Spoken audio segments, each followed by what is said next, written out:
Standing at the base of the Great Pyramid of Giza, it's almost impossible not to feel a sense of awe. How did ancient builders, without lasers, cranes, or even the wheel, create something so precise, so monumental, that it still leaves us speechless thousands of years later?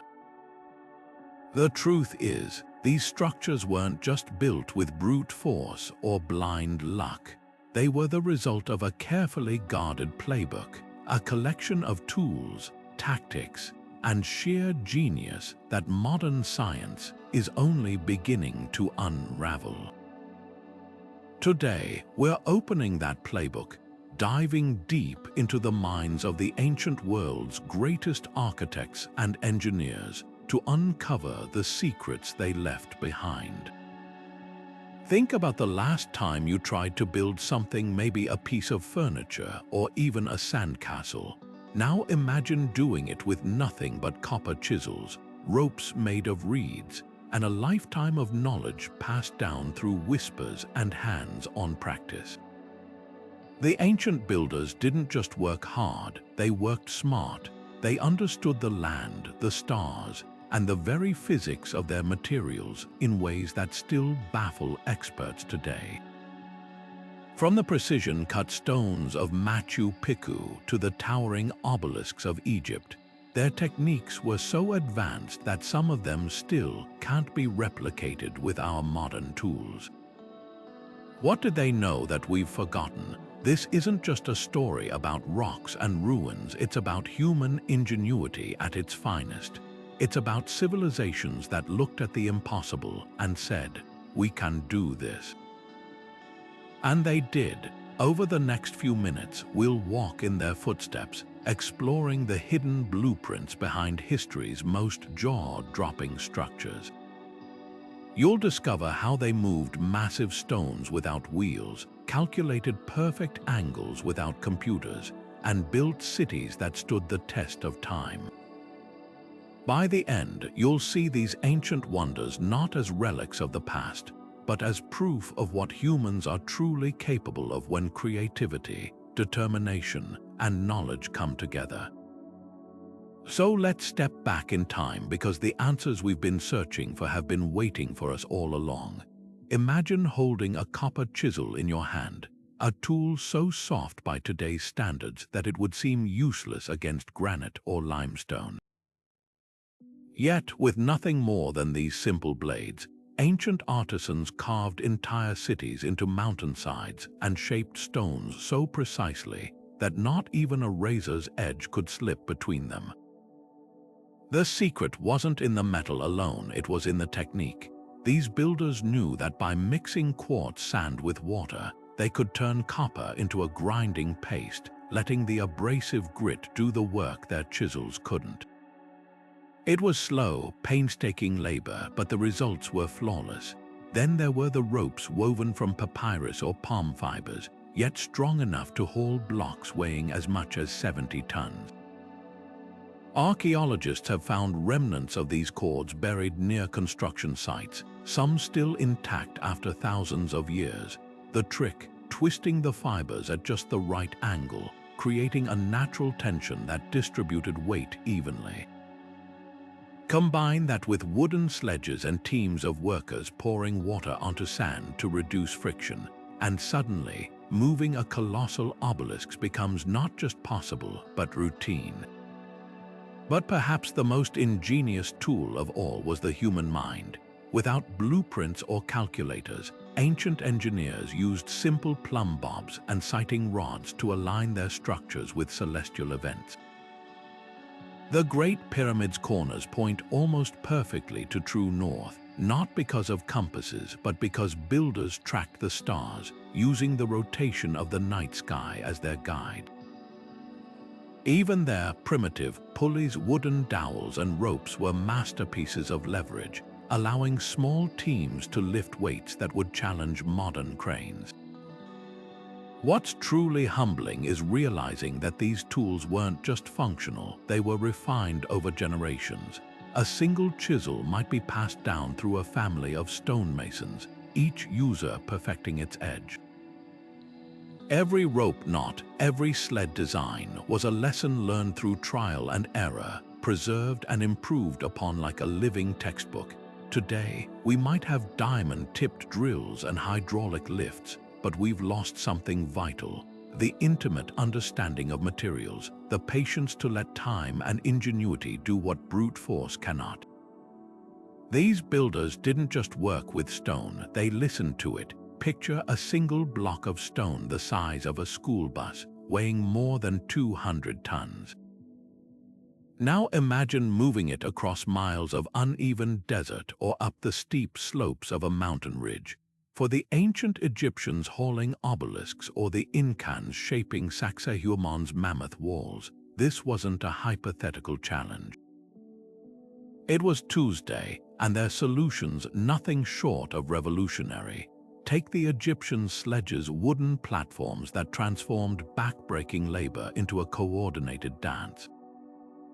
Wall paintings from tombs show teams of workers pouring water ahead of these sledges, turning desert sand into a slick, compacted surface that reduced friction by nearly 50%. Recent experiments by physicists confirmed this technique, proving that just the right amount of moisture made the difference between immovable and unstoppable. But the real brilliance lay in their understanding of distribution. By lashing ropes at precise angles and using curved wooden beams beneath the sledges, they ensured weight didn't crush the runners, allowing even the heaviest stones to glide. Then there were the Incas, masters of mountainous terrain. Without wheels or draft animals, they relied on manpower and sheer cleverness.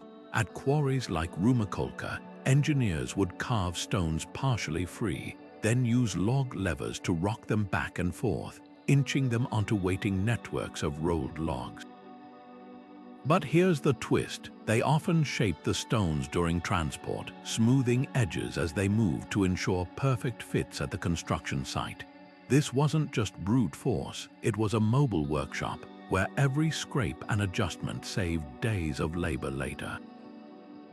Perhaps most astonishing were the counterweight systems used in places like Baalbek, where Roman engineers maneuvered stones weighing over 1,000 tons. By constructing earthen ramps and employing massive wooden cranes with counterweights, they turned impossible lifts into controlled, incremental victories. Archaeologists found traces of these ramps still preserved layers of compacted soil and rubble that acted as natural elevators, allowing teams to walk stones upward inch by inch. What ties these methods together isn't just ingenuity, but observation. These builders didn't fight nature, they collaborated with it. They noticed how wet sand behaved differently under pressure, how rounded logs could turn sliding into rolling, how gravity could be harnessed rather than resisted. Today, we'd call this physics or engineering. To them, it was simply the wisdom of hands and eyes passed down through generations. The next time you see one of these ancient monuments, look closer. Every stone is more than material, it's a lesson in problem solving, a testament to what happens when human creativity refuses to accept impossible. Look up at the night sky and you're seeing the same stars that guided ancient architects thousands of years ago. For civilizations from Egypt to the Maya, the heavens weren't just a spectacle, they were a blueprint. The Great Pyramid of Giza doesn't just point north, its sides align with such precision that they match the cardinal directions with an error margin smaller than 1/10 of a degree. How the builders didn't have magnetic compasses. Instead, they used the stars, tracking the circular path of a single constellation around the celestial pole. By marking where certain stars rose and set, they could draw perfect lines on the ground, turning the sky into their surveyor's tool. This celestial connection wasn't limited to Egypt. At Chichen Itza, during the spring and autumn equinoxes, the setting sun cast shadows along the steps of El Castillo that mimicked the undulating body of a serpent, a deliberate tribute to the feathered god Kukulkan. The effect isn't an accident. The pyramid's edges were angled to the exact latitude of the site, a calculation requiring meticulous observation of the sun's yearly journey. Even more astounding, the Maya adjusted for the slight wobble in Earth's axis over centuries, proving their astronomical knowledge was dynamic, evolving with time. Then there's Stonehenge, where the summer solstice sunrise pierces the monument's heart like an arrow. But it's not just about one day. The entire layout maps celestial patterns, with stones marking lunar standstills, the moon's most extreme positions in its 18-year cycle. Modern researchers using laser scans discovered tool marks on the stones showing they were adjusted and readjusted over generations, fine-tuning the alignment like a cosmic clock. What's striking is how these cultures, separated by oceans, all reached the same conclusion. The sky was a bridge between the earthly and the divine. Angkor Wat's towers mirror the constellation Draco. The temples of Abu Simbel were positioned so sunlight would penetrate the inner sanctuary twice a year, illuminating statues of gods. These weren't just engineering feats. They were acts of reverence, a way to tether human achievement to the rhythms of the universe. Today, we might use satellites and algorithms to navigate, but these builders had something we've lost, an intimate dialogue with the cosmos, where every stone laid was a conversation with the stars. Run your fingers along the walls of Machu Picchu, and you won't find a single drop of ancient glue holding those stones together. Yet after 500 years of earthquakes, landslides, and torrential rains, the joints are still so tight that even a blade of grass can't squeeze through. This wasn't just craftsmanship, it was a stroke of engineering genius. Across the globe, from Peru's mountaintops to Cambodia's jungles, builders perfected mortar-free masonry, creating structures so resilient they outlasted empires. The secret lay in the stones themselves. Incan masons didn't just cut blocks, they sculpted them like three-dimensional puzzles. Using hammer stones harder than granite, they pecked away at surfaces until each face had subtle undulations, curves that locked into neighboring stones like clasped hands. This technique, called ashlar masonry, meant that when tremors struck, the walls didn't crack. Instead, they danced, stones shifting slightly, then settling back into place. Modern engineers call this dynamic load distribution, but the Incas didn't need textbooks. They learned from observation, noticing how rounded edges absorbed shock better than sharp corners. Half a world away, Khmer architects at Angkor Wat took a different approach. Their sandstone blocks were cut with such precision that gravity alone held them together. The trick, angling each stone side slightly inward, creating a self-locking effect. As the weight of the temple pressed down, the stones compressed tighter, forming a bond stronger than any mortar. During monsoon rains, this design had an added benefit: water seeped through microscopic gaps, relieving hydrostatic pressure that would have shattered rigid walls. But perhaps the most astonishing example lies in Japan's Heimji Castle. Here, 16th century builders stacked massive boulders without mortar, yet the walls sloped backward at a precise angle. This Kobai technique redirected the force of earthquakes upward, away from the foundation. When modern researchers tested scale models, they found these walls could withstand seismic forces measuring 8.0 on the Richter scale centuries before seismology existed as a science. What unites these marvels is a philosophy: flexibility beats brute strength. Mortar might seem like a shortcut, but it's brittle. When forced shifts, it cracks. These ancient builders understood that by letting stones move with nature, not against it, they created structures that didn't just survive, they adapted.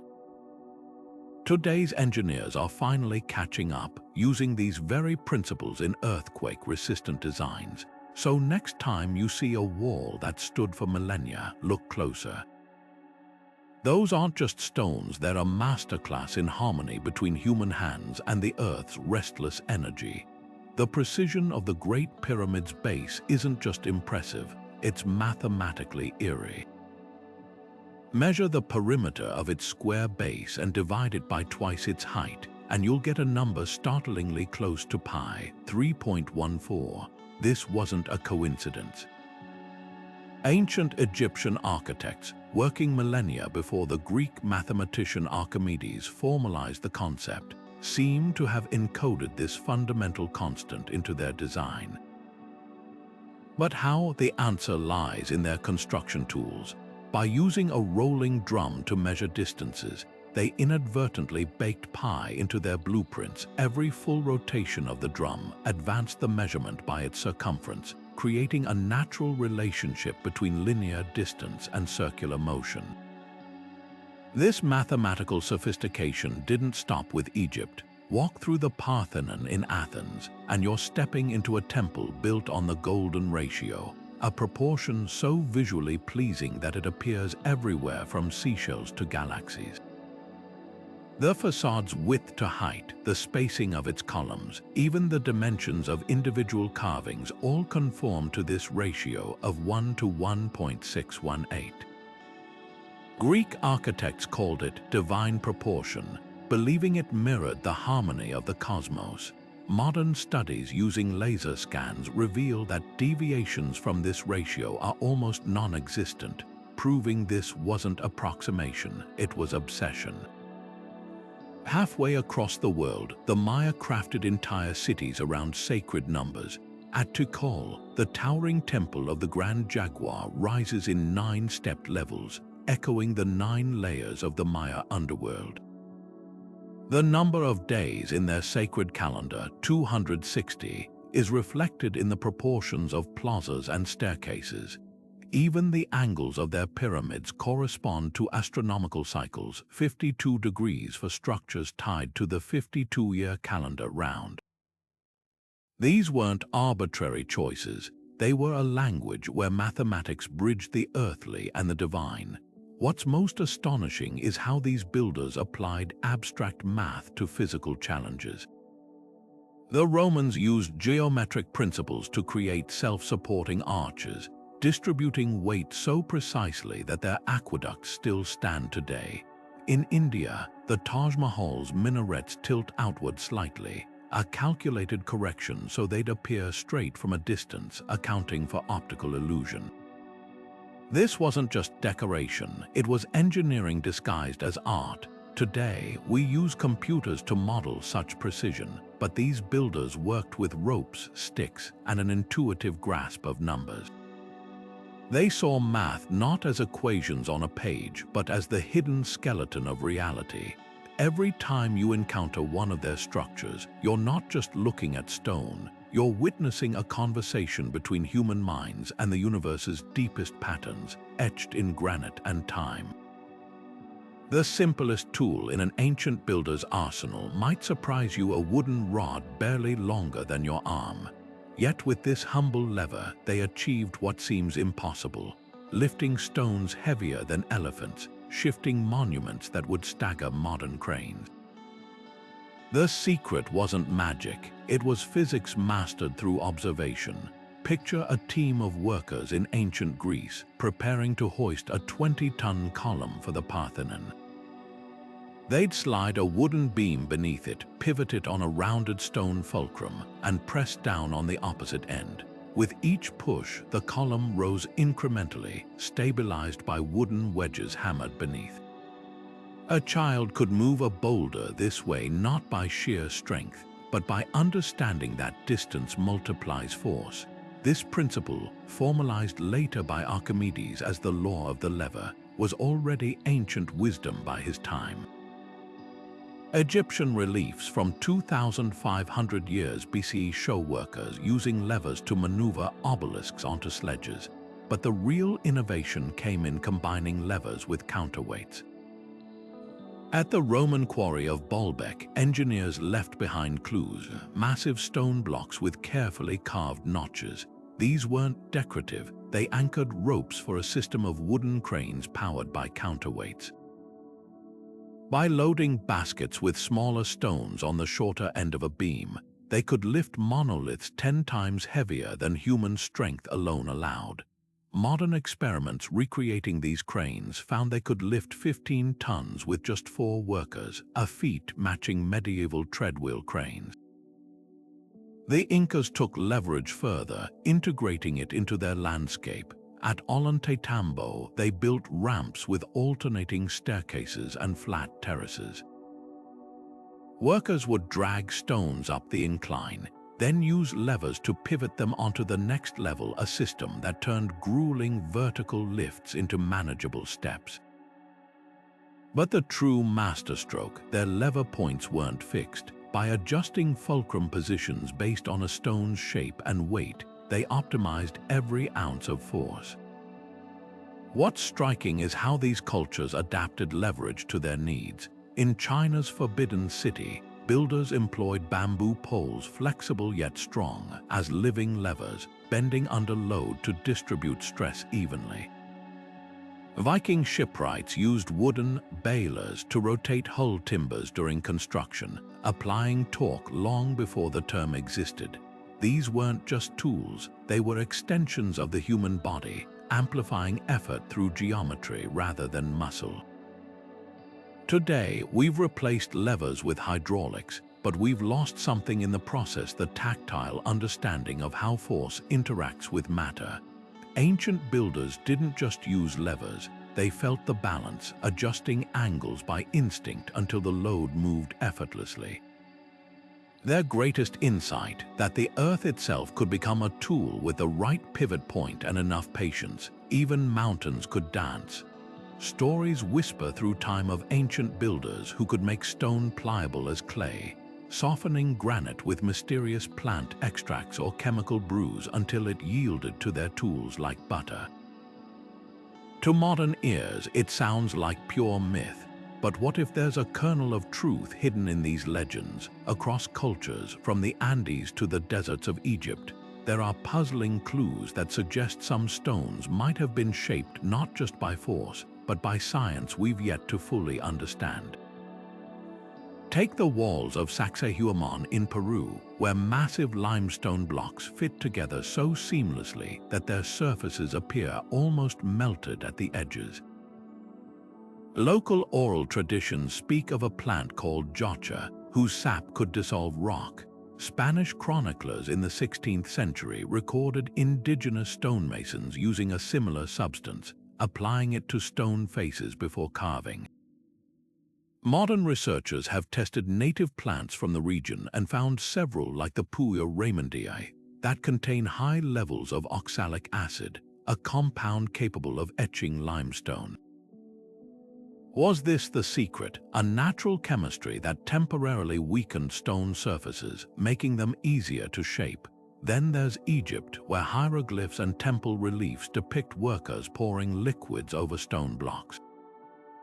Some theorists point to natron, a salt used in mummification, which reacts with certain minerals to create a corrosive effect. Experiments by materials scientists show that solutions of citric acid or even fermented fruit juices common in ancient diets could have softened limestone's surface just enough for precise carving. The evidence isn't conclusive, but it's tantalizing. At Karnak, microscopic analysis of tool marks on obelisks reveals striations inconsistent with dried chiseling, as if the stone offered less resistance. But the most compelling case might come from India's Hoysala temples, where intricate sculptures seem to defy the hardness of chlorite schist, a stone so tough it dulls modern diamond bits within minutes. Local artisans still speak of an ancestral technique involving heated herbal pastes that open the stone's pores. Geologists note that certain organic compounds, when heated, can expand microscopic fractures in rock, effectively making it more workable. Skeptics argue that these methods wouldn't explain the majority of ancient stonework, and they're right. Most monuments were carved the hard way with patience, skill, and relentless effort. Yet the persistent legends, the chemical traces, and the inexplicable precision of certain cuts leave room for wonder. Maybe the real genius of these builders wasn't just in moving mountains, but in knowing how to persuade stone to meet them halfway. After all, in a world where honey could preserve corpses and vinegar could move boulders, why couldn't a plant soften rock? The line between myth and lost knowledge is thinner than we think. Walk along the docks of ancient Roman ports like Pozzuoli, and you'll find something astonishing: concrete piers that have spent 2,000 years submerged in salt water, yet stand stronger today than when they were first poured. Meanwhile, modern concrete bridges and seawalls crumble after just 50 years of exposure to the same conditions. The difference: a recipe so advanced that scientists only began unraveling its secrets in the last decade. Roman concrete wasn't just durable, it was alive. The magic started with volcanic ash from the region around Mount Vesuvius, known as pozzolana. When mixed with lime and seawater, this fine powder triggered a chemical reaction modern engineers call pozzolanic activity. Tiny crystals of a mineral called aluminum tobamorite grew within the concrete, reinforcing it from within like microscopic steel fibers.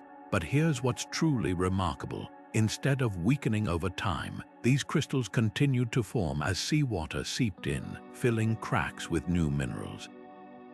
The more the concrete interacted with its environment, the tougher it became. Compare that to modern Portland cement, which relies on rigid chemical bonds that break down under stress. Salt water penetrates, rusts the rebar inside, and turns the structure to rubble. The Romans avoided this by designing for flexibility. Their concrete could shift slightly under pressure, redistributing weight without fracturing. Studies using X-ray diffraction show that samples from Trajan's markets have interlocking mineral structures resembling geological formations, something no human-made material today can replicate. Perhaps the most baffling part is how they mixed it. Ancient texts describe a process called hot mixing, where quicklime was combined with pozzolana at extremely high temperatures before adding water. This created a self-healing property. Any cracks that formed would react with moisture to produce new binding compounds. Modern experiments at MIT found that replicating this method produced concrete with twice the compressive strength of conventional mixes.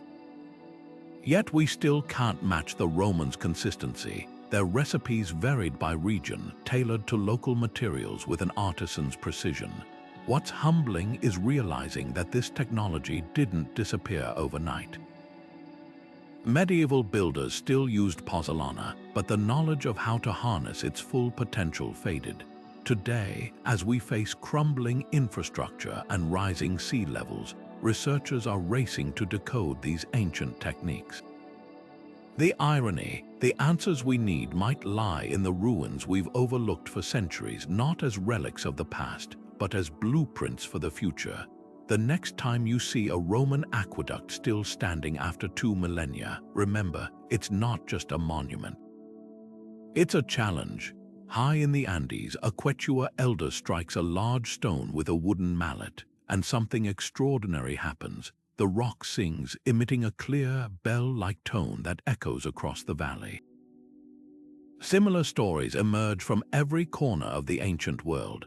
Tibetan monks chanting to lift boulders, Egyptian priests using tuned rods to soften granite, Greek architects designing theaters where whispers could reach the highest seats. Were these just myths, or did ancient builders discover something about sound that modern science is only beginning to grasp?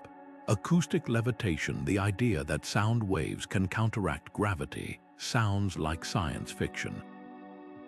Yet experiments in modern labs show it's possible. Using carefully tuned ultrasonic frequencies, researchers have floated water droplets, tiny metal beads, even small insects midair. The principle relies on standing waves, where sound energy creates pockets of high and low pressure strong enough to suspend objects.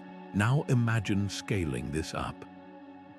At sites like Egypt's Temple of Hathor, certain columns vibrate at precise frequencies when struck, suggesting builders might have intentionally tuned them.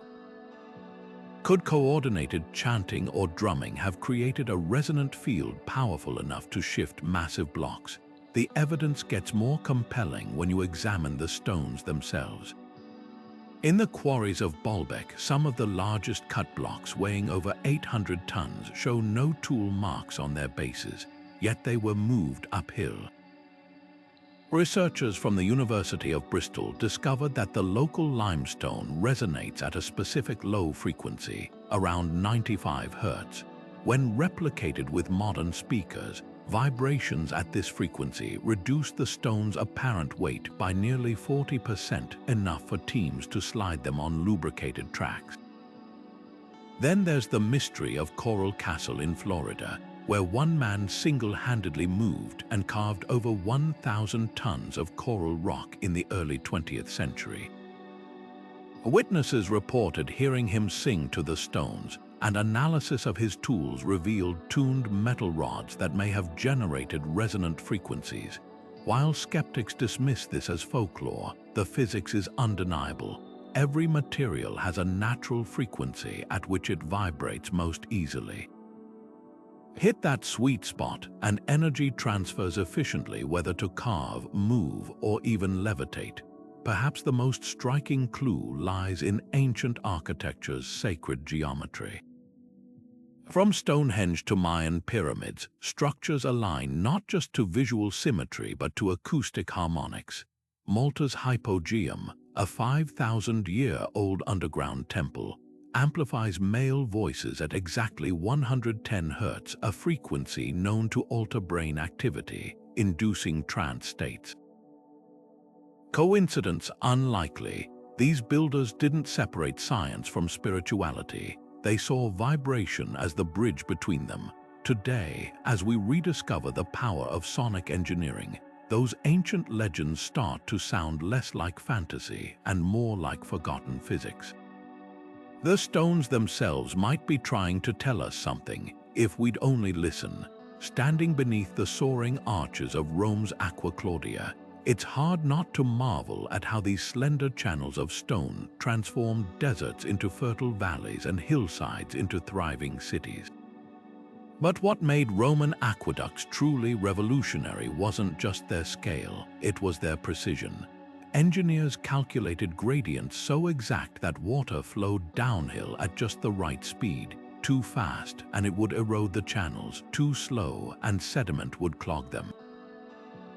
The secret lay in the chorobates, a leveling tool filled with water that could detect slopes as slight as 1 part in 5,000.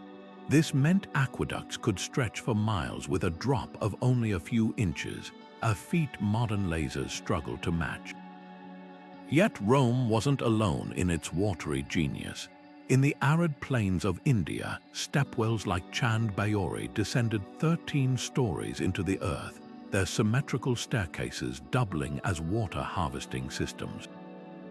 During monsoons, rainwater cascaded down the steps, funneling into reservoirs below. In dry seasons, the steps allowed access to receding water tables, while the deep shafts kept temperatures cool enough to slow evaporation. But the real innovation was in the details. Tiny channels carved into the walls directed condensation into collection pools, squeezing every drop from the air itself. Meanwhile, in the Andes, the Nazca people transformed one of Earth's driest regions into a green oasis using Puquio's spiral-shaped wells connected by underground aqueducts. Wind entering the spirals created pressure differences, forcing water up through the tunnels without pumps. Recent satellite imaging reveals these systems still function today, feeding farms in a land where rain might fall just once a decade. But perhaps the most overlooked marvels were Constantinople's vast cisterns, like the Basilica cistern with its forest of recycled marble columns. These underground caverns didn't just store water, they purified it. Layers of sand and charcoal filtered impurities while fish kept algae in check. The system was so efficient that Byzantine citizens enjoyed cleaner water than many modern cities. What unites these projects is a philosophy modern engineers are rediscovering: work with nature, not against it. Roman aqueducts followed terrain contours to minimize disruption. Indian stepwells recharged groundwater instead of depleting it. These builders understood that water wasn't just a resource, it was a dialogue between human need and earthly rhythms. Today, as dams strain and pipes leak, their lessons whisper a question: what if the future of water isn't in conquering nature, but in listening to it? The perfect curve of a circle, no beginning, no end, wasn't just a shape to ancient builders. It was a mirror of the cosmos, a blueprint for harmony, encoded in everything from Stonehenge's towering rings to the delicate mandalas of Hindu temples. These patterns weren't arbitrary. They were a language whispering secrets about balance, energy, and the invisible forces that bind the universe. Take the Pantheon in Rome, where the dome's diameter matches its height exactly, creating a sphere of space that seems to hum with mathematical perfection. Stand beneath it, and you're standing at the center of an imagined universe where geometry becomes theology. Spirals, too, carried profound meaning. From the labyrinth of Crete to the petroglyphs of Newgrange, these winding paths symbolized journeys both physical and spiritual. The Great Pyramid's inner passages align with the celestial spiral of Orion's belt, while Navajo sand paintings use spirals to depict the emergence of life from the earth. But there's a practical genius here as well.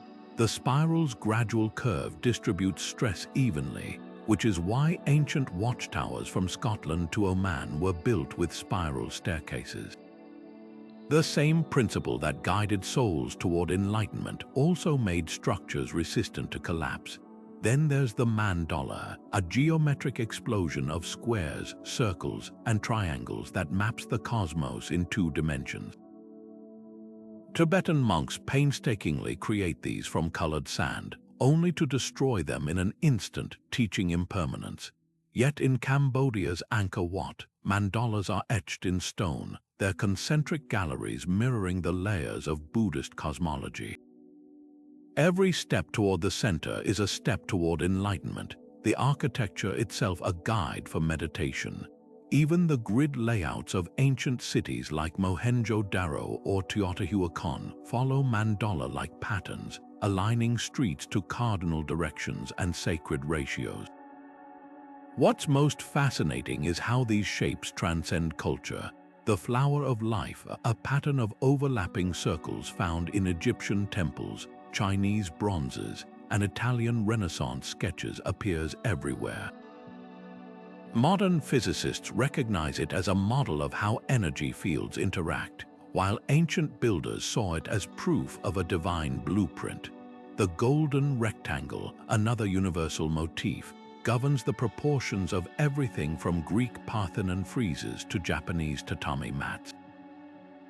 These weren't just aesthetic choices, they were attempts to tap into a deeper order, to build in resonance with the fabric of reality itself. Perhaps the ultimate testament to sacred geometry's power lies in its durability. Cathedrals designed with Fibonacci sequences still draw pilgrims seeking transcendence. Islamic mosaics, built on infinite geometric repetition, evoke the eternal without a single figurative image. These builders knew something we've forgotten. That shape is never just shape. It's a silent prayer, a structural equation, and a bridge between earth and sky, all at once. Edward Leedskalnin's Coral Castle rises from the Florida limestone like a modern-day sphinx, a riddle carved in stone. Between 1923 and 1951, this 5-foot-tall, 100-pound Latvian immigrant single-handedly quarried, carved, and assembled over 1,100 tons of coral rock into arches, walls, and even a functioning sundial. The tools he left behind: rusty chains, a tripod of wooden beams, and a set of makeshift metal wedges. When asked how he did it, Leedskalnin would only smile and say, "I understand the laws of weight and leverage." But the sheer scale of his work, massive stones balanced with impossible precision, doorways that pivot with a gentle push, suggests something deeper at play.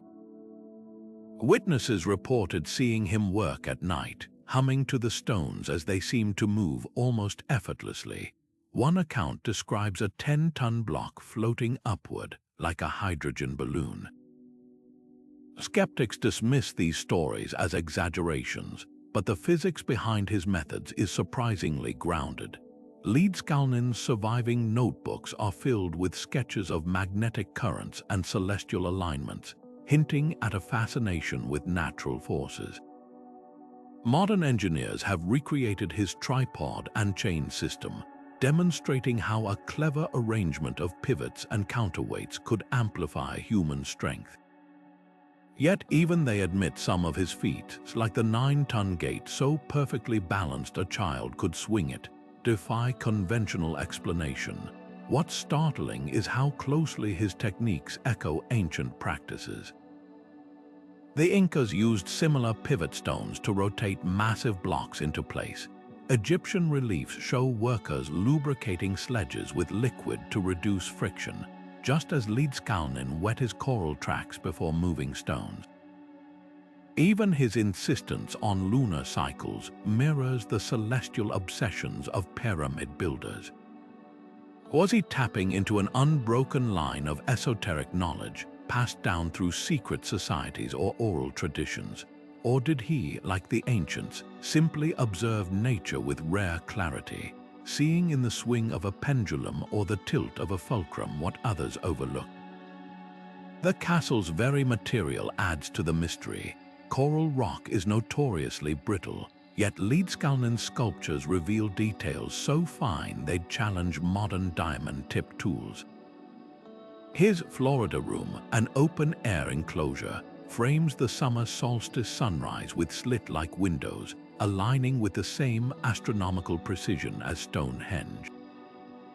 Nearby, a 22-ton obelisk bears an inscription. The secret to the universe is 7,129/6,105,195. To this day, mathematicians and mystics pore over these numbers, searching for a code that might unlock his methods. Perhaps the most haunting clue lies in his tools. Metallurgists examining his homemade wedges found traces of harmonic frequencies, subtle vibrations that, when matched to a stone's natural resonance, could theoretically reduce its apparent weight. It's the same principle Tibetan monks describe in legends of levitating rocks with chanting. While mainstream science remains skeptical, aerospace engineers now use resonant frequencies to manipulate objects in zero gravity. Coral Castle stands as a whisper from the 20th century, echoing the same unanswered questions as the pyramids or Sacsayhuaman. Was Leedskalnin a lone genius who rediscovered ancient physics through trial and error, or proof that some secrets of the past weren't lost, just hidden, waiting for someone with the patience to listen to the stones? The castle's walls offer no answers, only a challenge to look beyond the obvious and remember that the line between myth and science is often thinner than we think. The image of whip-cracked slaves hauling stones under the scorching sun has been seared into our collective imagination thanks largely to Hollywood epics and outdated textbooks. But when archaeologists examine the fingerprints left behind on these ancient monuments, a different story emerges. At Giza, the workers' village near the pyramids reveals bakeries producing thousands of loaves daily, medical clinics showing sophisticated bone-setting techniques, and even payroll records listing beer rations as payment. These weren't shackled laborers, they were respected craftsmen who took pride in their work. Consider the precision of a single limestone block in the Great Pyramid cut to tolerances within a fraction of an inch. That level of craftsmanship requires more than brute force. It demands generations of accumulated knowledge. Recent forensic studies of skeletons from worker cemeteries show signs of healed injuries and arthritis from repetitive motions, not the trauma typical of forced labor. Even more telling, graffiti found inside hidden chambers bears work crew names like the Friends of Khufu Gang, not the markings of an oppressed workforce, but of teams bonded by camaraderie and shared purpose. The same pattern appears halfway across the world. At Peru's Ollantaytambo, the intricate stonework bears chisel marks that vary subtly between sections like signatures. Anthropologists note that Andean societies operated on a mitas system, a communal labor tradition where citizens contributed time to public projects in exchange for food, shelter, and social prestige. The Spanish later warped this system into something brutal, but its original form was more like a medieval guild than a slave camp. Then there's Rome, where the Appian Way's perfectly fitted basalt slabs and the Pantheon's self-supporting dome required expertise no coerced labor could provide. Legal tablets from Ostia list stonemasons earning double a soldier's wages, while frescoes in Pompeii depict construction crews using specialized tools under architect supervision. The Colosseum's concrete substructure, a marvel of engineering, was mixed by teams who left behind precise ratio notes in their own handwriting. This isn't to romanticize ancient societies, which certainly practiced slavery in other contexts. But the archaeological record makes one thing clear: the world's most enduring structures were built by hands that knew exactly what they were doing. The real tragedy isn't just that we've underestimated their skill. It's that we've erased their identities, reducing master artisans to faceless crowds. When you look at the Parthenon's fluted columns or Angkor Wat's celestial bas-reliefs, you're seeing more than stone. You're seeing the legacy of people who turned their trade into an art form and whose true stories are only now being unearthed. Hidden beneath layers of ash in Herculaneum's Villa dei Papyri lies a clue to one of history's greatest losses, a library of scrolls carbonized by Mount Vesuvius's eruption, their contents locked inside until modern imaging technology began peeling them apart.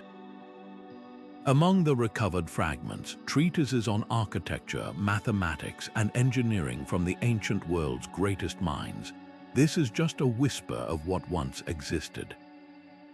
From Alexandria's flames to the deliberate dismantling of Mayan codices, the vast majority of ancient builders' manuals have vanished. Yet the few surviving fragments reveal a startling truth. These weren't just technical guides. They were philosophical manifestos, blending art, science, and spirituality into a single discipline. Take the 10 books on architecture by Roman engineer Vitruvius, one of the rare surviving works. While it details concrete mixtures and pulley systems, it also insists that buildings must embody 3 principles: strength, utility, and delight. This triad wasn't arbitrary. It reflected a belief that structures should harmonize with both human needs and cosmic order. Scrolls recovered from Mesopotamian sites like Nippur take this further, with cuneiform tablets prescribing precise brick dimensions based on astrological calculations. Even the partial Shilpa Shastras of India, salvaged from palm leaf manuscripts, describe temple proportions as musical ratios, where every column's height corresponds to a note in the sacred octave. The real tragedy isn't just the loss of techniques, but the worldview they encoded.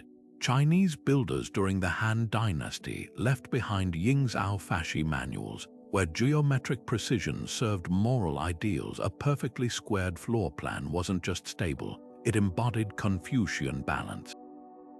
Similarly, the Maya's Dresden Codex, though primarily astronomical, includes construction almanacs tying pyramid angles to Venus cycles. These weren't mere instructions. They were maps of how civilizations saw their place in the universe. Archaeologists occasionally stumble on echoes of this lost knowledge.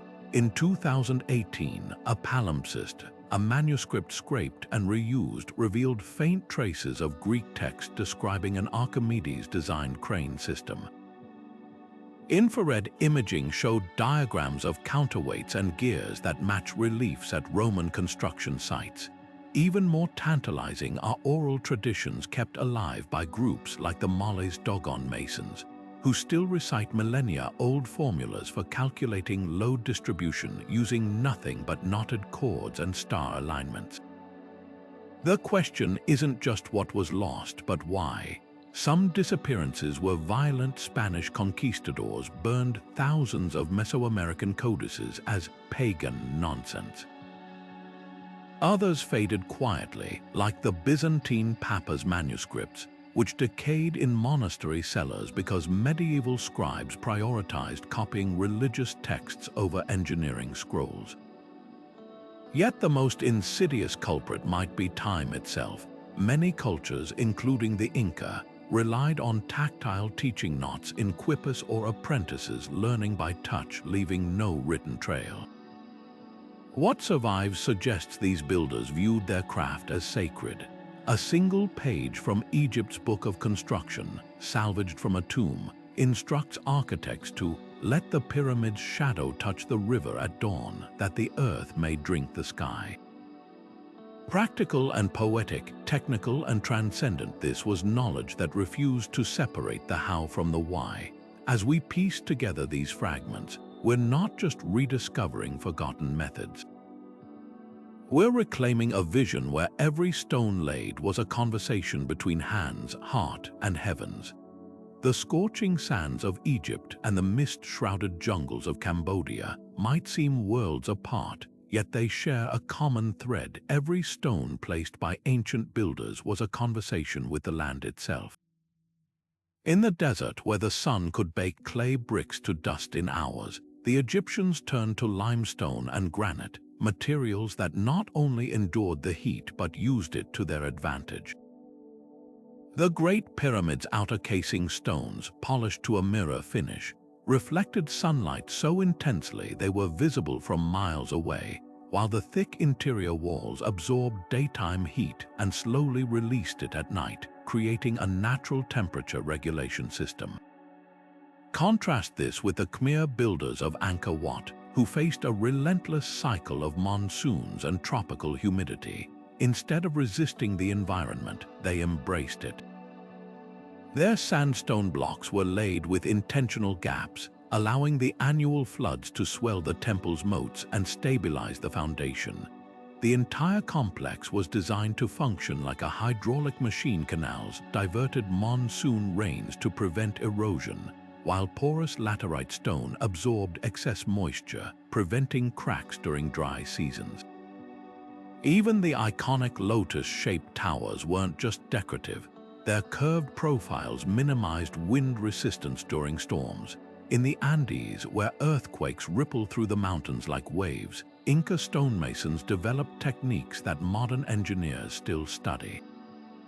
Their polygonal masonry, with interlocking stones shaped like puzzle pieces, allowed walls to flex during tremors without collapsing.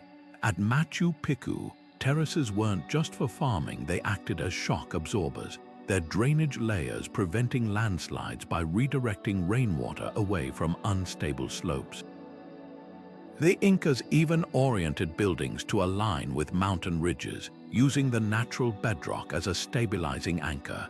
Meanwhile, in the frigid north, Viking longhouses were built with bowed walls to shed snow loads, while their timber frames used green wood still flexible to withstand freezing and thawing cycles.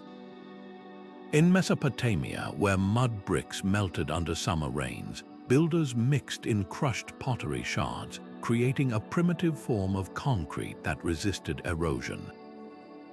What unites these adaptations is a profound respect for the land's voice.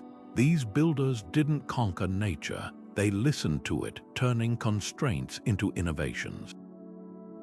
The next time you marvel at an ancient structure, look beyond the stones. See the wind in the Khmer towers, the earthquake in the Inca joints, the desert sun in the pyramid's glow. The true genius wasn't just in what they built, but in how they chose to belong to the earth. Beneath the grandeur of surviving ancient wonders lie forgotten ruins, structures that collapsed, tilted, or crumbled under their own ambition. These weren't failures, they were the classrooms where builders learned their most enduring lessons. Take the bent pyramid of Dosha, its midsection abruptly changing angles like a skyscraper caught mid-correction. Egyptologists now recognize this odd shape as evidence of real-time problem solving. The original steep slope began destabilizing during construction, so architects adjusted the angle mid-build to prevent disaster. The result, a pyramid that still stands 46 centuries later, its floor a masterclass in adaptive engineering. Halfway across the world, the Maya city of Kapon tells a similar story.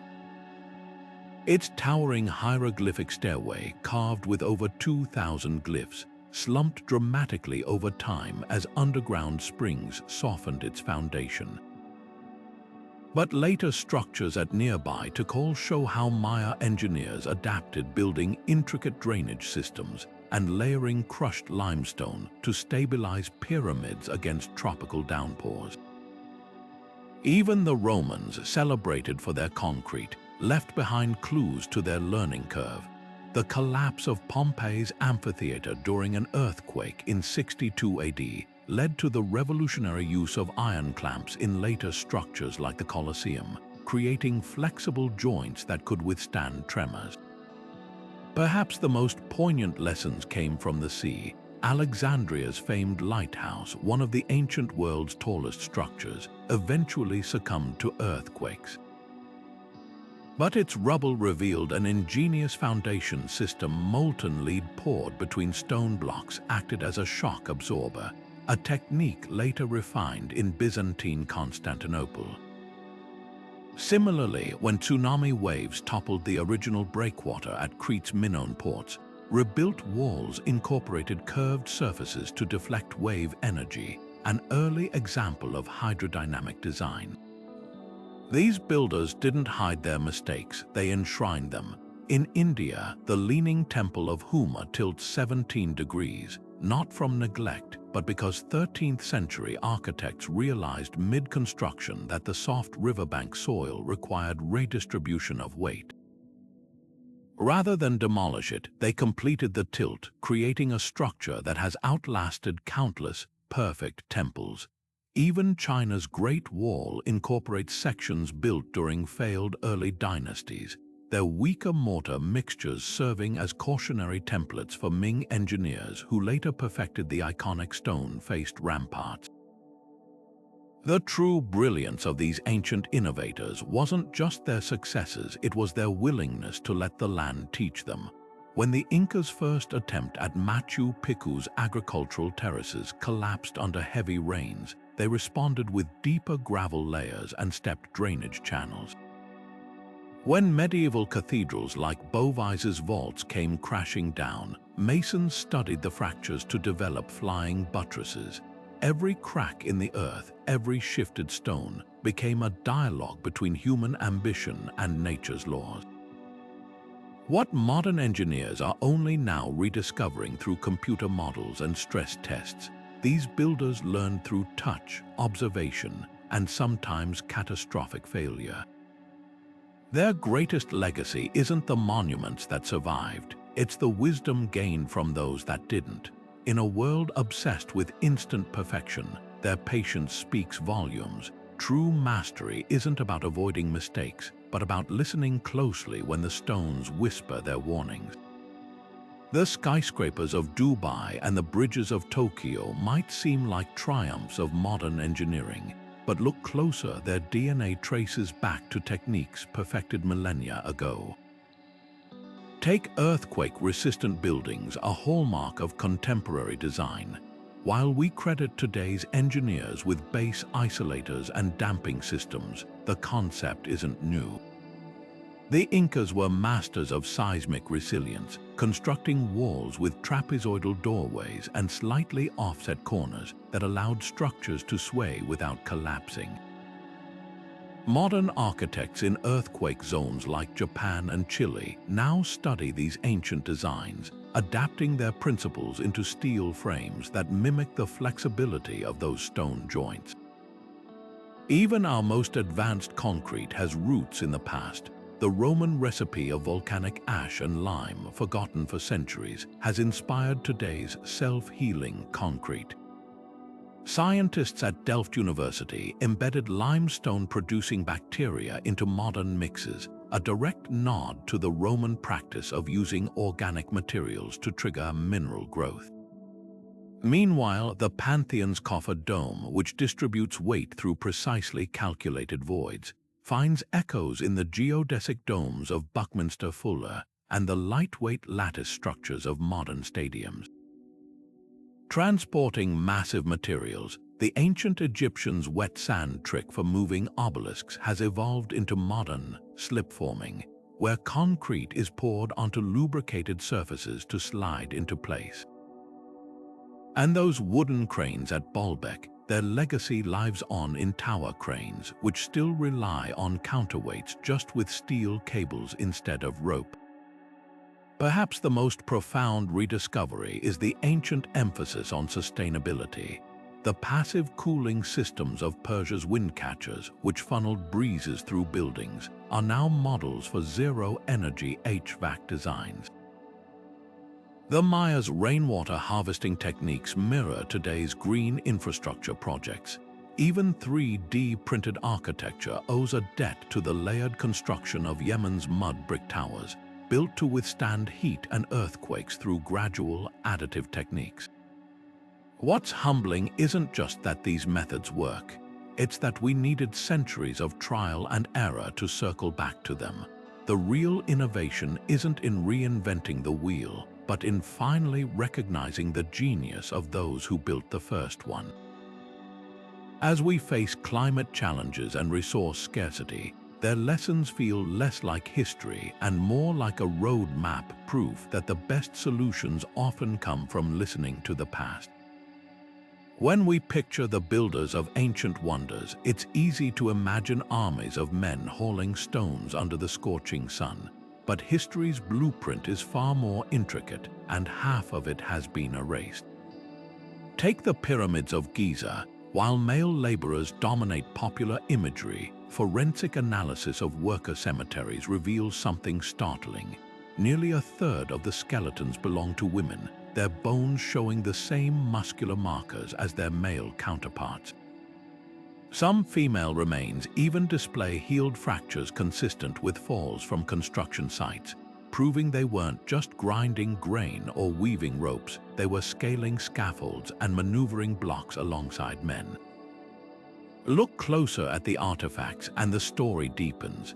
In the workers' village of Deir el-Medina, where artisans built Egypt's royal tombs, ostraka pottery shards used as notepads list women as overseers of material shipments. One fragment names a woman called Nebet overseeing limestone deliveries, her authority clear in the terse hieroglyphs, 30 blocks received from the North Quarry. No defects. Meanwhile, in Mesopotamia, cuneiform tablets from detailed female architects like Kubaba, who designed temple complexes under the reign of Sargon of Akkad. Her title, Sangu Ugula, translates to Temple Construction Administrator, a role that involved calculating brick quantities and coordinating craftsmen. The Andes tell a similar tale. Spanish chroniclers dismissed Inca stonework as the devil's mortar, but Quechua oral traditions preserve the legacy of Akla, women chosen for their mathematical prowess to calculate the angles of polygonal masonry. Modern scans of Sacsayhuaman's walls reveal subtle chisel marks clustered in distinct patterns, suggesting teams of artisans working under individual supervisors. Among them, symbols representing Mama Oclo, the mythic founder of Inca masonry, whose techniques were passed down through generations of female stonemasons. Even in societies where women were barred from physical construction, their influence shaped the skyline. In ancient China, Empress Lu Jia didn't just commission the terracotta army, she intervened in its design, insisting warriors' faces reflect regional diversity rather than uniform imperial ideals. Archaeologists have identified at least 8 distinct facial molds in the pits, a radical departure from earlier Qin dynasty uniformity. Half a world away, Celtic chieftainess Boudicca's raised cities were later rebuilt using Roman techniques she'd observed during her campaigns, blending native timber lacing methods with imported concrete. The real revelation lies in the materials themselves. Textile fragments found at Çatalhöyük, a 9,000-year-old Anatolian site, show woven reed reinforcements in mud brick walls, a technique still used in earthquake-prone regions today. These weren't accidental inclusions. Microscopic analysis reveals precise knot patterns identical to those in surviving Neolithic baskets, artifacts overwhelmingly crafted by women.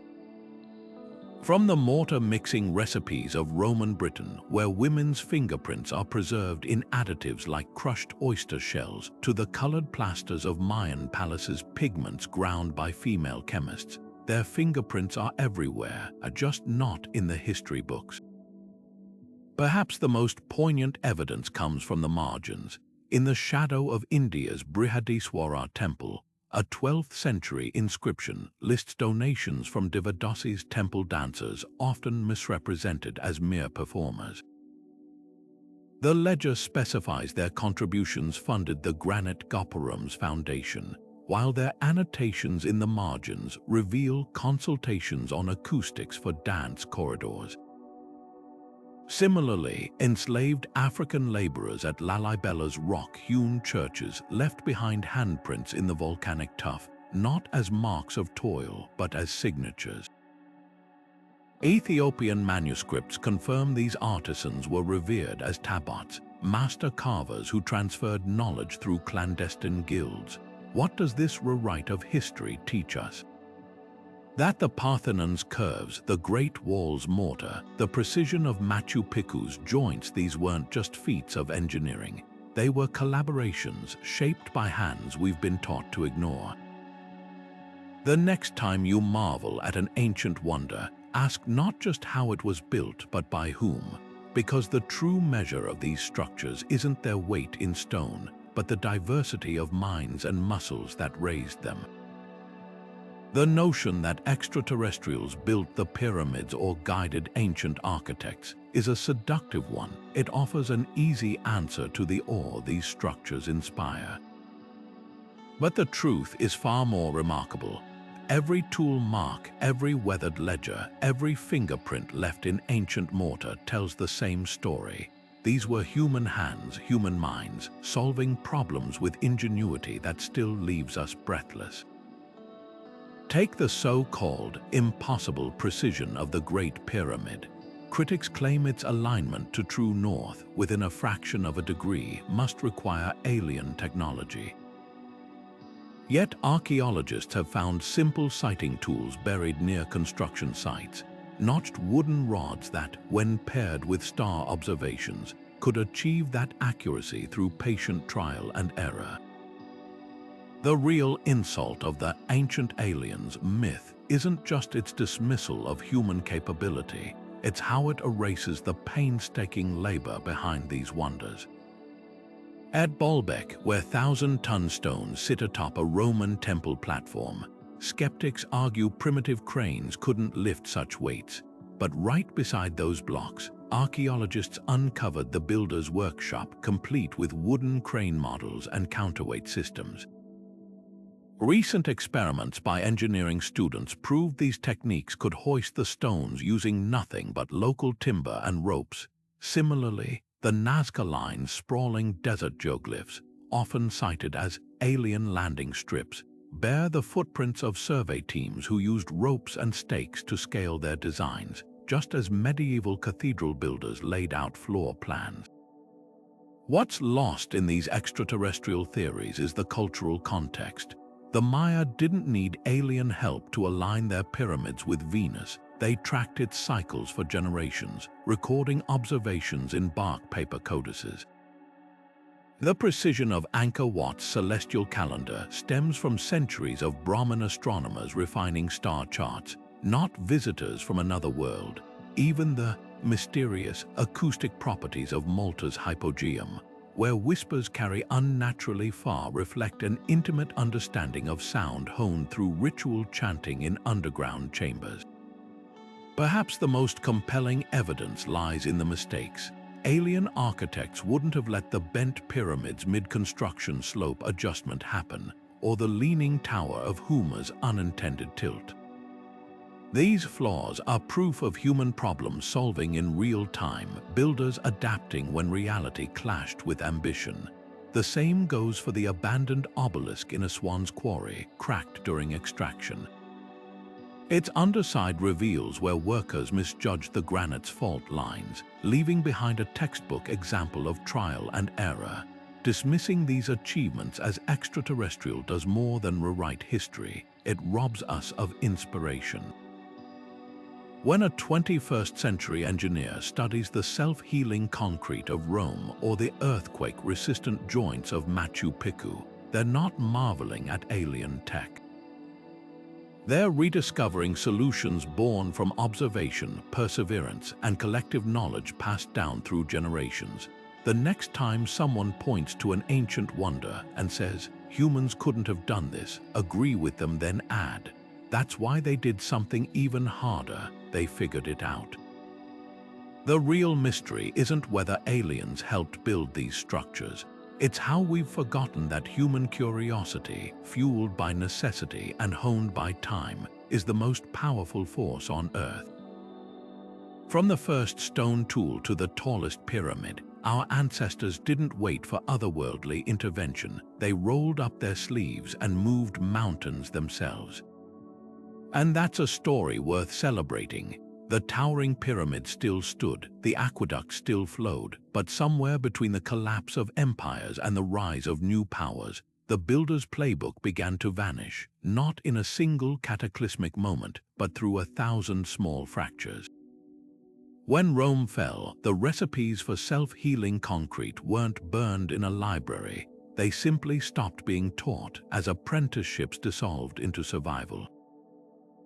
The same happened in the Andes, where Spanish conquistadors, more interested in melting Inca gold than preserving masonry techniques, replaced communal mitta labor systems with forced silver mining.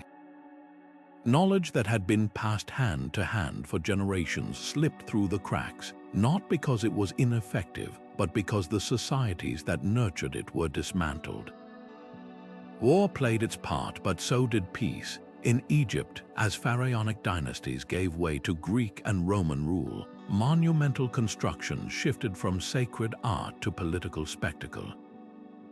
The precise celestial alignments of the pyramids gave way to quicker, cheaper methods. Why spend decades perfecting stone joints when concrete could pour faster? Even the Maya, whose astronomical precision once dictated every temple's angle, saw their codices burned as pagan nonsense by missionaries, reducing volumes of architectural wisdom to ashes. Sometimes the loss was bureaucratic. China's Yingzhou Fashi manuals, detailing earthquake-resistant joinery, survived the Mongol invasions only to gather dust in imperial libraries, deemed irrelevant by dynasties obsessed with grand canals rather than grand temples. In Europe, Gothic cathedral builders guarded their techniques within secret guilds, and when the Black Death wiped out a third of the continent's population, entire lineages of stonemasons died without successors.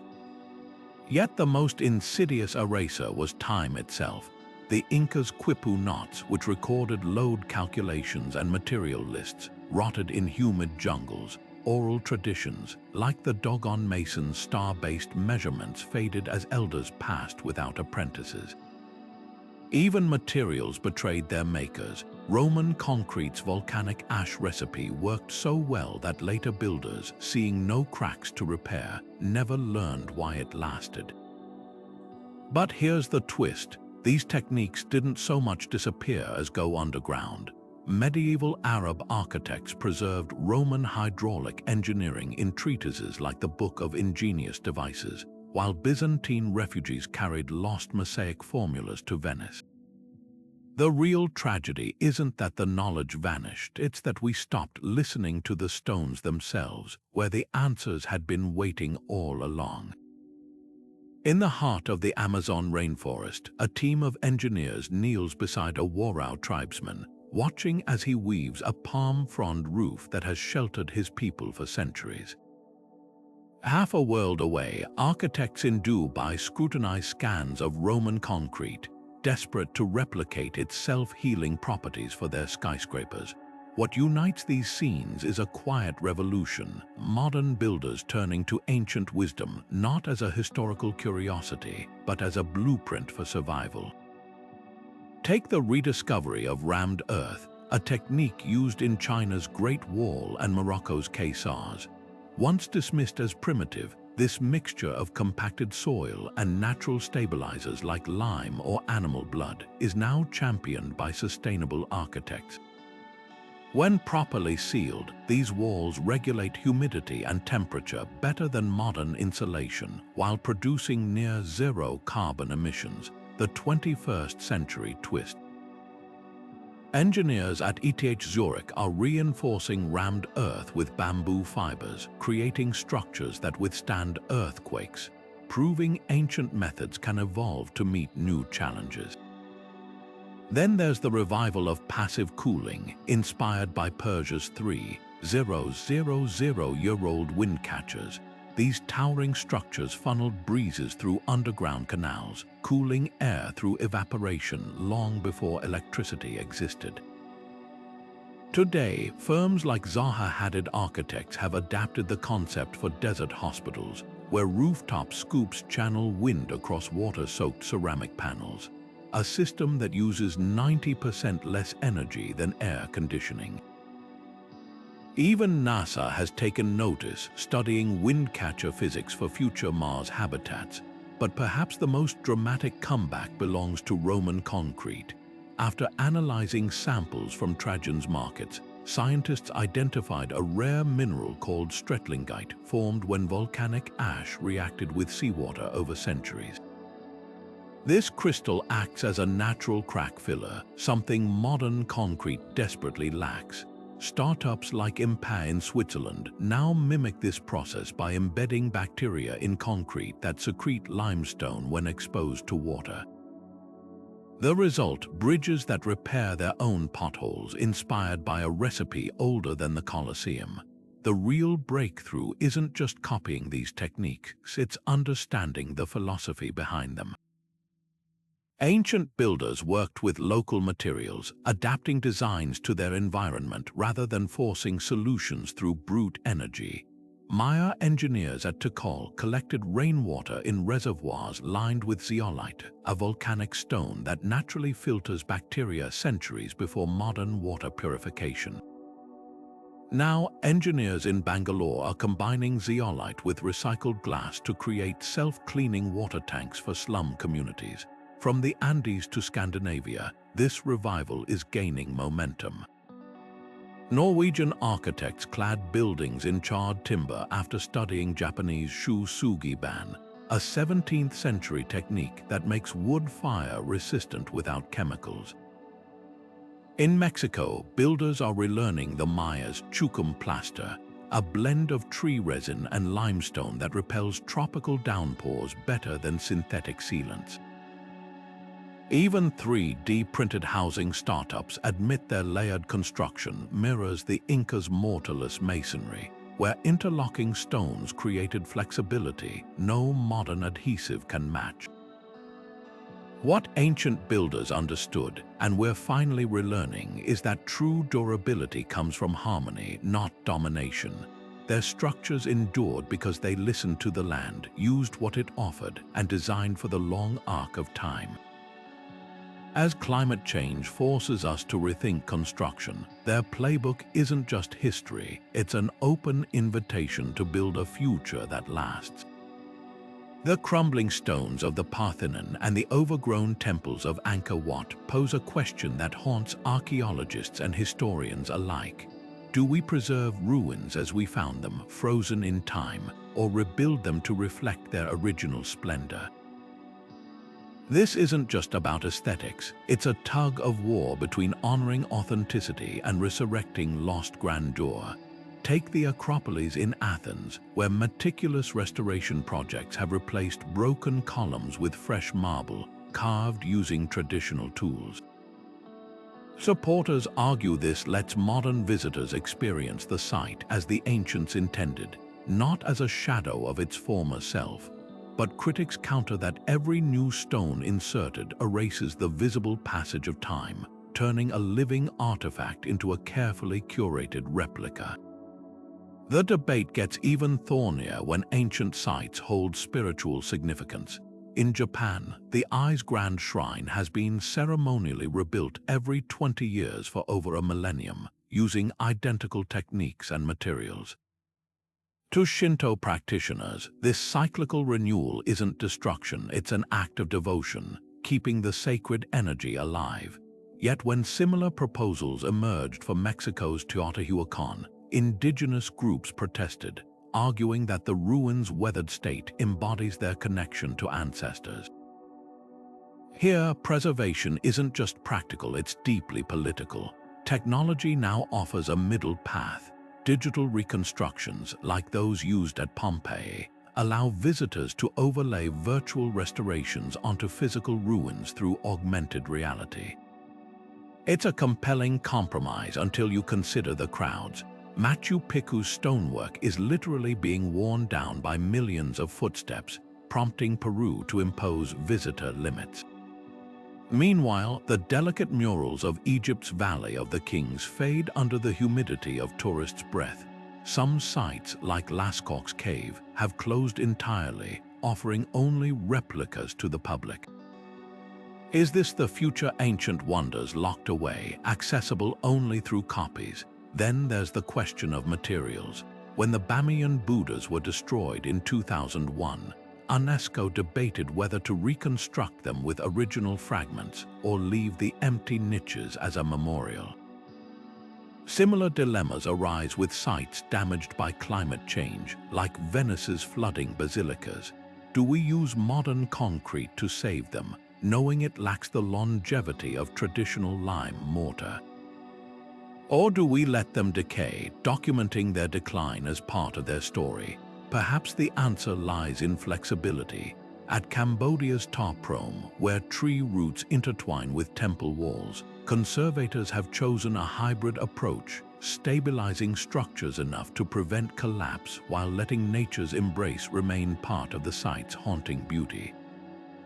It's a reminder that ruins aren't just objects, they're conversations between humanity and time.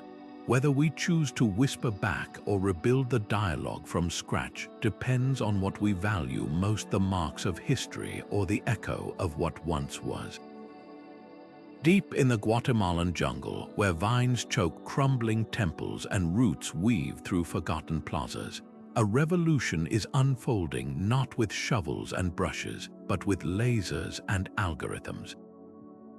Archaeologists hovering above the canopy in small planes send down pulses of light, each beam bouncing back to create a ghostly map of the terrain below. This is LiDAR light detection and ranging, and what it reveals is rewriting history. Where the naked eye sees only dense vegetation, the scans expose the bones of entire cities, causeways connecting ceremonial centers, reservoirs lined with waterproof plaster, even the faint outlines of quarries where stone was cut and shaped.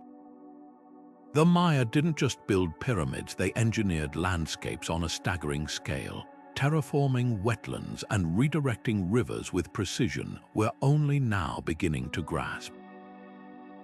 But LiDAR is just the beginning. Inside the tombs of Egypt's Valley of the Kings, researchers wield handheld 3D scanners that capture every chip and groove in the stone down to a fraction of a millimeter. These digital fingerprints reveal something astonishing. The tools used to carve these chambers left distinctive marks, like signatures. A chisel wielded by a left-handed artisan creates a subtly different groove than one used by a right-handed worker. By analyzing these patterns, we can trace individual masons across different chambers, even identify apprentices learning their craft. Suddenly, these anonymous builders have names, or at least distinct identities. Then there's artificial intelligence, sifting through mountains of data that would take humans' lifetimes to process. At Angkor Wat, machine learning algorithms analyze aerial photos and ground-penetrating radar to predict where underground tunnels might lie. In Greece, AI cross-references pottery fragments from dozens of sites, spotting previously unnoticed links in trade routes. One program even deciphered faded Roman scrolls by detecting microscopic variations in the charcoal residue left by ancient ink texts thought lost forever, now whispering their secrets again. Perhaps the most thrilling breakthroughs come from combining these technologies. At Pompeii, researchers fed LiDAR data and 3D scans into a neural network trained on known construction techniques. The AI pinpointed subtle variations in brickwork that hinted at hidden chambers, leading to the discovery of a perfectly preserved bakery, its ovens still stained with ancient carbon. Similarly, in Peru, spectral imaging drones detected faint mineral traces in the soil above buried Inca roads, invisible to the eye but glaringly obvious to algorithms. What's emerging isn't just new facts, but an entirely new way of seeing. We're no longer limited to what survives above ground or what time hasn't erased. These tools let us peer through layers of earth, decode worn surfaces, and reconstruct entire building processes from digital echoes. The playbook of the ancients isn't lost, it's been waiting, hidden in plain sight, for the right keys to unlock it. And with each scan, each algorithmic revelation, we're not just learning how they built, we're rediscovering how they thought. The irony is delicious. To uncover the past's deepest secrets, we've turned to the future's sharpest tools. But the real magic happens when technology meets tradition. When a researcher kneeling in the dust of a Mesopotamian ziggurat pulls up a LiDAR map on a tablet, bridging 4,000 years with a swipe of a finger. The stones haven't changed, it's our eyes that have grown sharper. The stones left behind by ancient builders did more than shape skylines, they sculpted identities. When a pharaoh raised a pyramid or a Maya king ordered a temple carved with his likeness, they weren't just constructing monuments, they were etching their civilization's soul into the earth. Take the ziggurats of Mesopotamia, towering like stairways to heaven. These weren't merely religious sites, they were physical manifestations of a city's covenant with the gods. The higher the ziggurat, the closer the community stood to divine favor, a symbol so potent that invading armies would often leave them intact, absorbing their power rather than destroying it. Power and architecture have always been inseparable. In Rome, the sheer scale of the Colosseum wasn't just about entertainment. Its soaring arches and 75,000 seats screamed imperial dominance. Every gladiatorial battle reinforced a message. Rome could bend even death to its will. Half a world away, the Forbidden City's labyrinthine layout, with its nested courtyards and rigid north-south axis, wasn't just practical. It embodied Confucian ideals of order, reminding every visitor that the emperor stood at the center of a perfectly balanced universe. Even the materials spoke volumes. While commoners built with wood and mud, rulers chose stone that would outlast their reigns, knowing immortality came not from flesh but from masonry.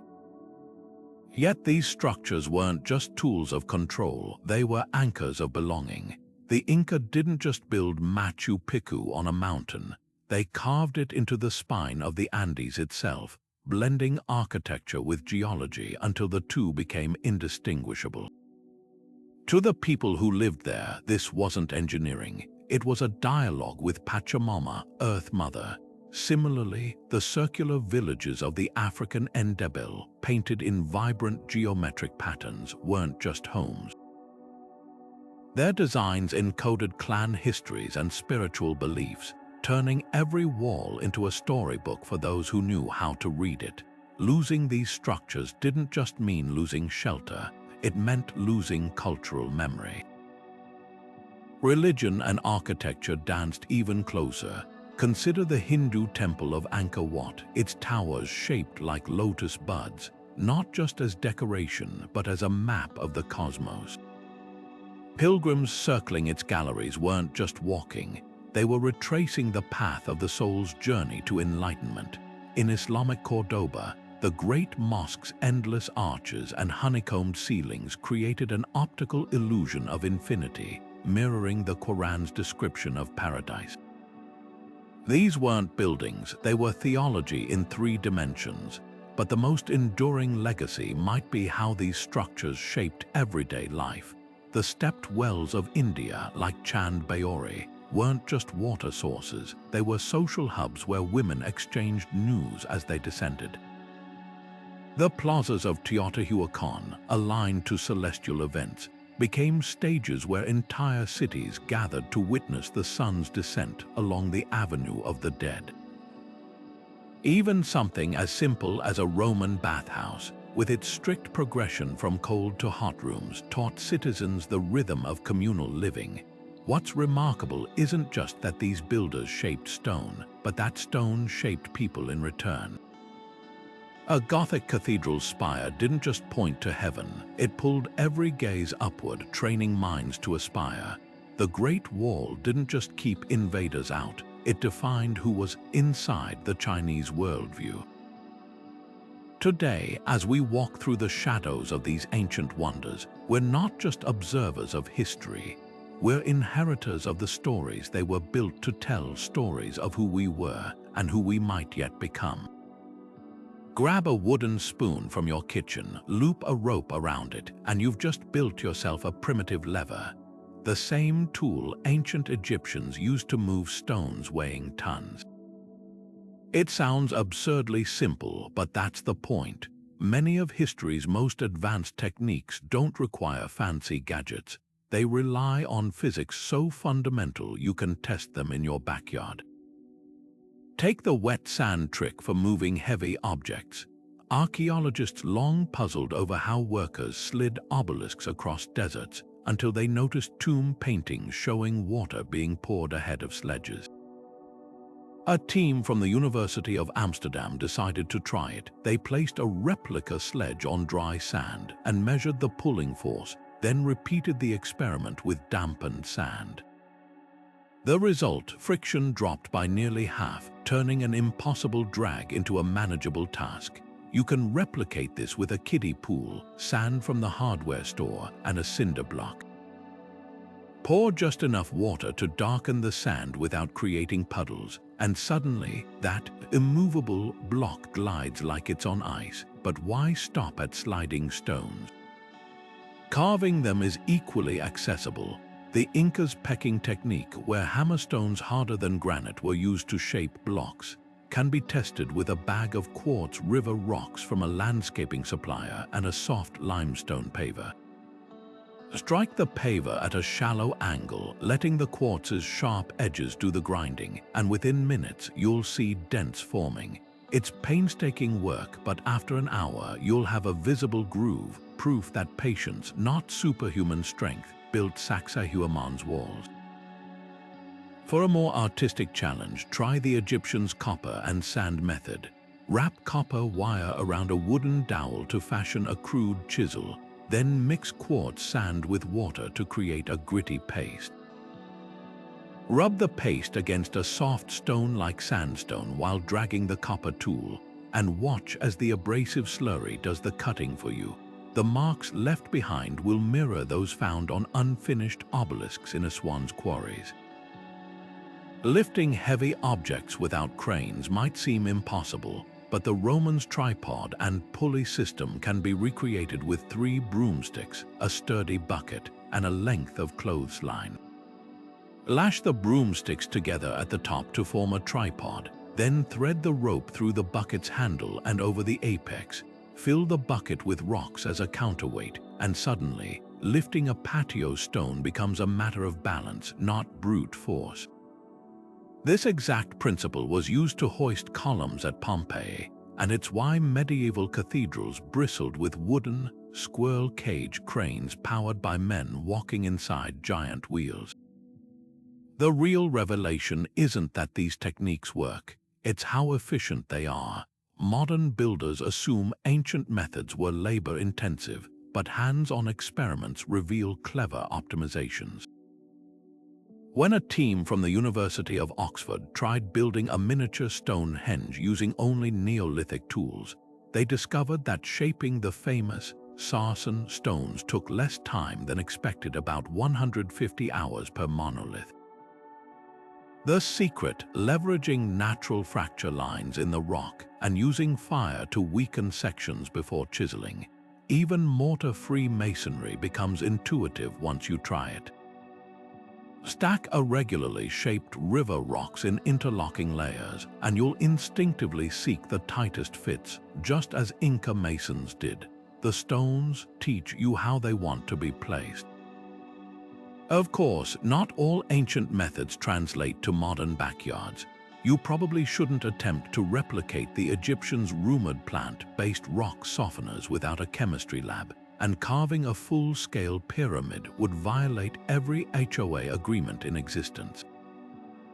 But the core lesson remains: these builders weren't magicians.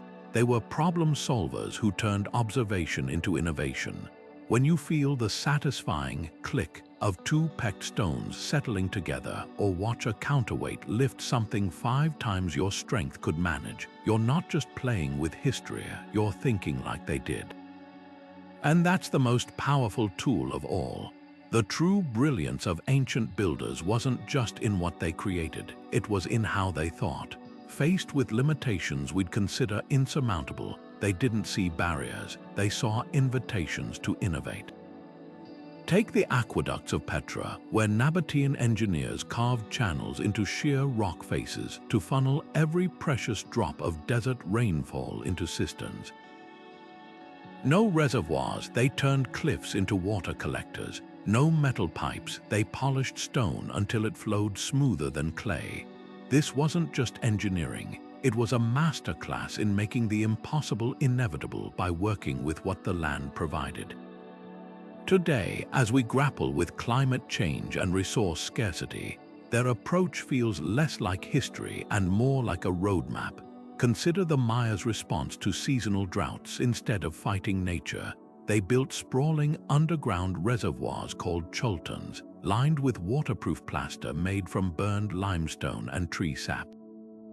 Modern cities from Chennai to Cape Town now face similar water crises, yet we're only beginning to rediscover these ancient rainwater harvesting techniques.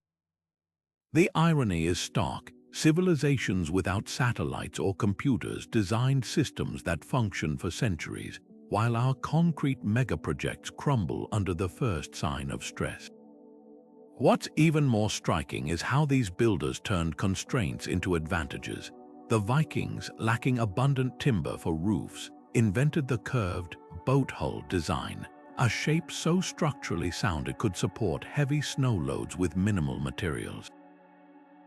Now, architects from Norway to Japan are adapting this very concept for energy-efficient buildings, proving that 9th century ingenuity can solve 21st century problems.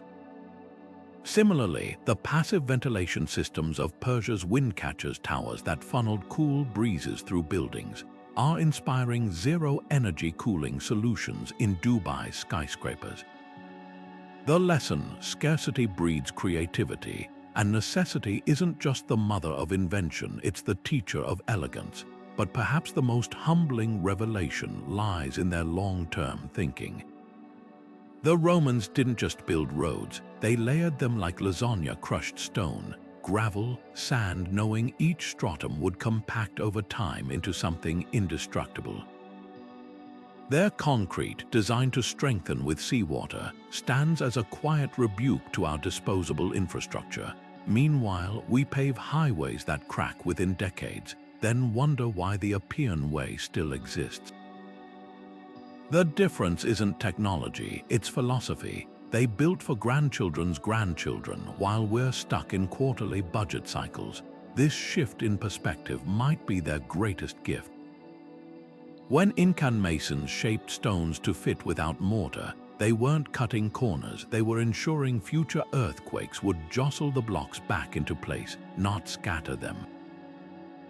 When Egyptian architects aligned temples with star cycles, they weren't just worshipping the cosmos, they were creating calendars that would outlast dynasties. Their innovations weren't quick fixes, but dialogues with time itself. So the next time you face a problem, whether it's a clogged drain or a corporate sustainability goal, ask yourself, what would the Nabateans do? How might the Maya approach this? Because their legacy isn't locked in the past. It's a toolkit for the future, waiting for anyone bold enough to think like the ground beneath their feet is more than an obstacle, it's the first collaborator. From the pyramids to the Pantheon, the Ancient Builders Playbook is a testament to human ingenuity, not because they had all the answers, but because they knew how to ask the right questions. Their greatest tool wasn't the chisel or the lever, it was curiosity. Think of the Roman concrete that grows stronger with seawater, or the Inca stones that dance during earthquakes instead of crumbling. These weren't accidents, they were the result of generations watching, experimenting, and refining, turning obstacles into opportunities. What's truly humbling is realizing how much we've yet to learn from them. Modern engineers are only now decoding the self-healing properties of volcanic ash in Roman harbors, while architects in earthquake zones study Machu Picchu's flexible masonry as if it were a cutting-edge discovery. The irony, these techniques were never lost, just overlooked in our rush toward progress. The ancient builders didn't have supercomputers, but they had something we're relearning: patience. They understood that true resilience comes from working with nature's rhythms, not against them. Consider the Pantheon's dome, still the world's largest unreinforced concrete structure after 2,000 years. Its secret, a recipe that's more alchemy than engineering: volcanic ash, lime, and even animal fat layered to distribute weight like a tree's growth rings. Or take the Nazca lines etched into Peru's desert with nothing but sticks and ropes, yet so precise they align with solstice sunrises. These feats weren't magic, they were mastery born from observation. The builders didn't just see stone and sand, they saw potential. As we stand on the brink of climate crises and resource shortages, their playbook feels less like history and more like a survival guide. The Maya's drought-defying reservoirs, the Persian wind catchers that cooled cities without electricity, these aren't relics, they're blueprints for a sustainable future. The real lesson isn't just how they built, but why. They constructed for the ages, knowing their work would outlast them. In an era of disposable culture, that's a radical act. So let's not just admire these wonders, let's engage with them. Try moving a cinder block with wet sand, or carve soapstone with a copper wire and grit. Feel the physics they harnessed firsthand, and when you walk past a modern glass tower or cross a concrete bridge, ask, will this stand for millennia? Or could we build it better by looking back? The ancient builders left their answers in stone. Now it's our turn to listen. Which of their techniques leaves you in awe? Is it the celestial alignments of Angkor Wat or the earthquake-proof joints of Japanese pagodas? Drop your thoughts below, and if you're hungry for more deep dives into history's hidden genius, hit subscribe. The past has plenty left to teach us. Let's uncover